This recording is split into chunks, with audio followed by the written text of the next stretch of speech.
At first glance at least, you're looking at an excellent city car.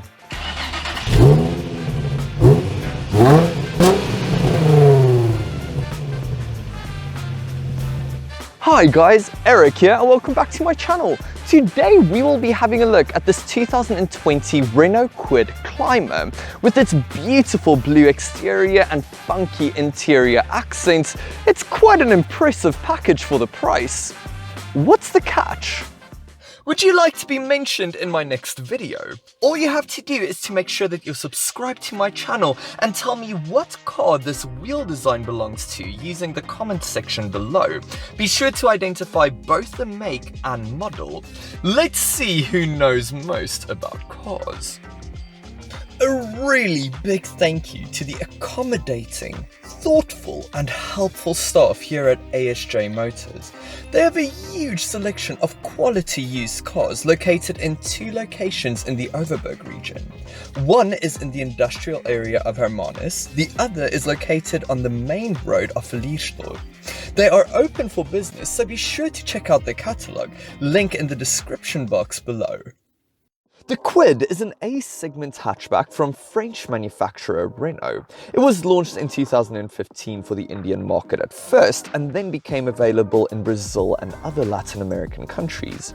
This is the facelifted version in the top-of-the-range Climber trim. It is powered by a naturally aspirated 1-litre 3-cylinder petrol engine that produces a rather low 50 kilowatt and 91 Nm of torque. It might not be one of the quickest cars in its segment, but it's a frugal unit, returning a claimed 4.4 litres per 100 kilometers. When it comes to the exterior design, I think it's an attractive little car. It is one of the few cars in its segment that tries to mimic an SUV and actually gets it right, to an extent at least. The front end is my favorite angle. It looks aggressive and quite a bit bigger than it actually is, thanks to massive light clusters, a big shiny grille and oversized Renault logo. In profile, the design is much more docile, with straight lines and a rather high ride height. The big Climber lettering and orange colored door mirrors are nice touches. The wheels look a bit too small though. I'm not too sure about the rear angle either. It looks a bit out of proportion. The rear wheels seem too thin, it looks a bit top heavy, and the design is devoid of any interesting features.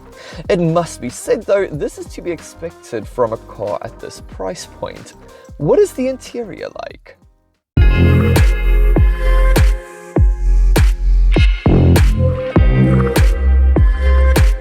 Step inside the Kwid Climber and you're greeted with a very funky, modern and colourful interior. I commend Renault for choosing orange as its accent colour, probably because it's one of the most audacious colours out there. In here, combined with the black and piano black plastics, it makes for a very pleasant, if rather loud interior. Build quality is excellent though. Fit and finish is equally impressive with consistently small panel gaps found along the cabin. Use of materials is very good for an A-segment car too. A metal door handle, piano black plastic center control stack and bits of chrome dotted about is surprising, especially considering the Kwid's humble roots. There are some neat design touches in here as well. Circular air vents, this big Kwid lettering on the dashboard and Tron-looking dials makes for a very interesting experience. Is there more to it than its looks though? Let's find out, starting with the door panel. Well, it is very basic, but I think Renault did an excellent job with the design. A metal door handle along with this orange trim makes the door panel much more interesting than it actually is. What's more, the door pocket is of a very big size and you get a coin compartment integrated into the door's grab handle. Sadly though, the doors aren't really the heaviest and when you close them, they don't sound like the most solid either. Turning to the steering wheel, it is also quite basic, but Renault threw in some neat design touches to keep it from looking boring. Beautiful piano black plastic and silver trim makes for a very attractive look. The top of the rim is even finished in perforated pleather, which isn't bad.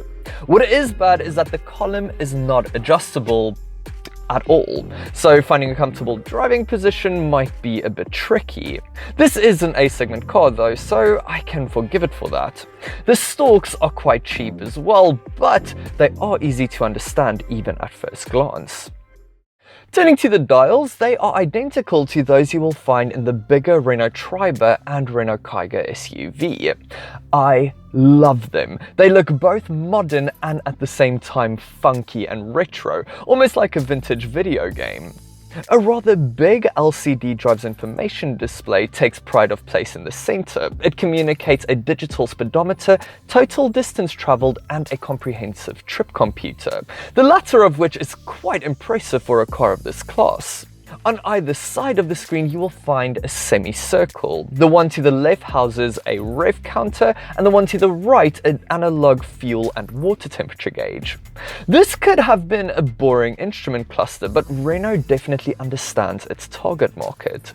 This is probably why we got this relatively massive infotainment screen. Its graphics is a bit pixelated, but the screen is bright and it is very easy to understand. It is responsive to my touch too, but loading times aren't really the shortest. It does come very well equipped though. A USB input, Apple CarPlay, Android Auto, Bluetooth audio and an auxiliary port all come as standard. The standard fit 2-speaker sound system though is really weak. It's best to fit an aftermarket system once the Kwid's warranty runs out. The climate controls are both chunky and funky. It reminds me a lot of older Range Rover models. It is also very easy to understand. There are 3 dials, one for temperature, one for fan speed, and one for air placement. The big gripe I do have is that it feels a bit too cheap. The air placement dial is so stiff, it takes some real elbow grease to get it moving, so it's not exactly the best in class. When it comes to the seats, the Kwid really impresses with their funky designs. Beautiful orange and white striping along with white contrast stitching make them look anything but boring. They offer good side bolstering as well, but I wouldn't call them the most supportive seats in the world. The driver's seat has no height adjustment, which limits a comfortable driving position, and you don't even get adjustable headrests, something that I am very much at odds with, because taller passengers might suffer from whiplash during small collisions. The seats are quite comfortable for what they are though, so there's that at least. With the design out of the way, let's discuss the Kwid's practicality, starting with storage solutions. Well, it's really impressive. The undampened glove box is a huge size with a capital H. You get a massive tray underneath the climate controls, a smartphone holder in front of the gear lever, a large tray underneath the handbrake, big door pockets, and coin compartments. 2 things that are sorely missing though are any cup holders at all. That's quite disappointing. It was going so well. Get in the back and things are alright. You have just enough knee and headroom for an average sized male adult, and there's a good amount of fit room. Sadly, storage solutions are terrible. You get a coin compartment and that's it. No door pockets, no seat pockets, no cup holders, no nothing. You do get a center armrest, which I find quite impressive, but I'm quite disappointed by the lack of amenities back here.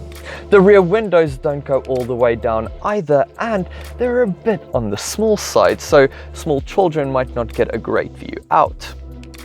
The boot definitely makes up for this by being one of the biggest, if not the biggest boot in its class. You have a full 279 litres at your disposal.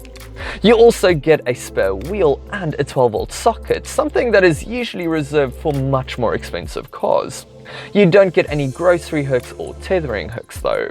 The rear seat folds flat in a single piece, which makes room for even more loading space. Sadly, this does result in quite a high ridge, and the boot lip is very noticeable as well. Regardless, I am very impressed with it. In fact, I am really impressed with the Kwid as a whole so far. What is the driving experience like though?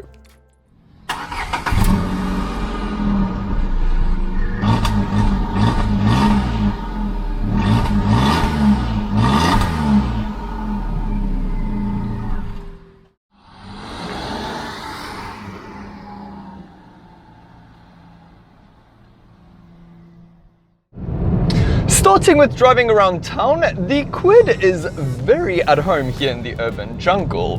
The steering is nice and light, the clutch feels progressive, and the turning circle is very tight.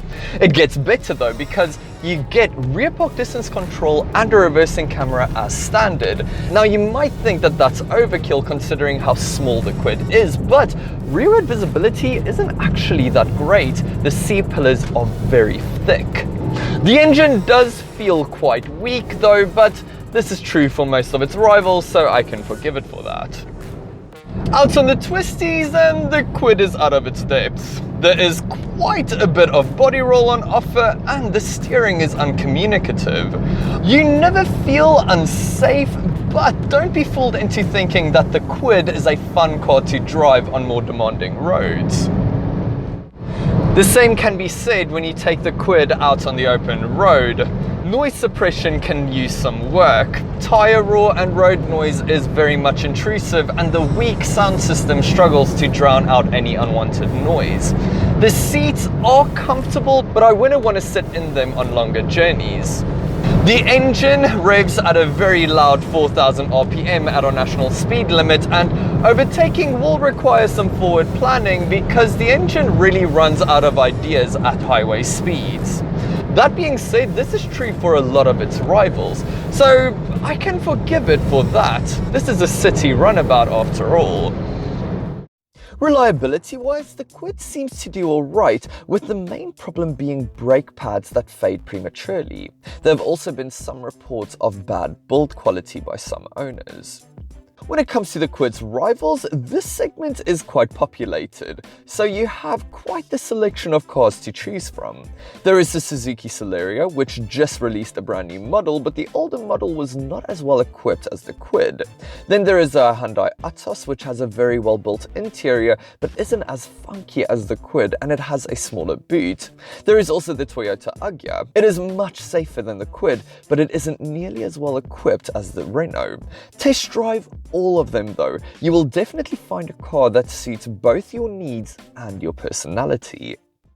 I must say, I am very impressed with this little Kwid. It finally makes sense to me why there are so many of these little cars on our roads. There is a caveat though, a glaring one. A safety issue. At Global NCAP, it scored the minimum 0 out of 5 stars. Now granted, the same is true for the Suzuki Celerio, but the Hyundai Atos scored 2 out of 5 and the Toyota Agya scored 4. So that's definitely something to keep in mind when you buy one of these little cars.